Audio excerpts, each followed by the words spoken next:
Кога во декември 2018 година беше спроведена тендерската постапка за избор на фирма за изработка на планот за објектите во кои треба да се сместат жителите од старата касарна, покрај спомен домотасном и воедно беше најавен почетокот на нивната изградба во пролетта 2019 година, се чинеше дека овој децениски проблем за кочанчани конечно ќе биде решен.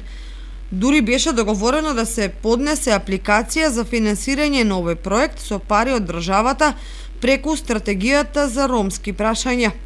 Во планскиот опфат беа планирани околу 20 градежни парцели за исто толку семејства во близина на фабриката за вода. Речиси 2 години подоцна, ниту земјиштето израмнето, ниту другата инфраструктура е изградена, што значи дека на популарните бараки се уште не им се уредени ниту темелите. Прашање на оваа тема неодамна на градоначалникот му упатија новинарите со цел да дознаат до каде се работите.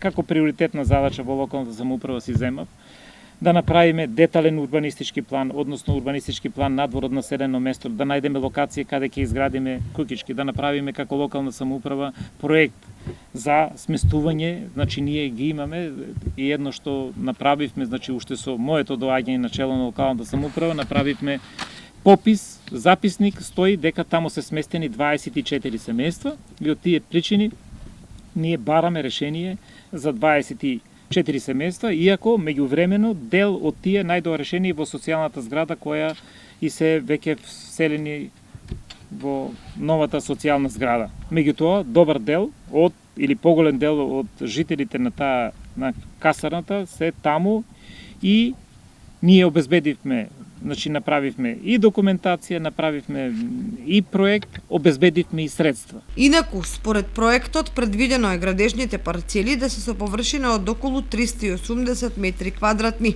а објектите кои ќе се градат на нив да се со корисна површина од 140 метри квадратни. Во оваа стамбена површина, секој објект треба да содржи 4 простори, односно спална и дневна просторија, кујна со трапезарија и бања. Загревањето ќе биде решено со клима уреди со приклучок на водоводната и канализацијската мрежа. Пристапот до нив ќе биде решен со пробивање нова улица. Тогаш општината овој проект го туркаше со забрзана динамика, со цел да се реши повеќе деценискиот проблем со 20 на семејства кои тука своевремено се населија нелегално и формира еден вид заедница која живее во субстандардни услови, со полски тоалети, чешма и одвод на отворено и многу други нерешени прашања, на што реагираат првите соседи на касарната.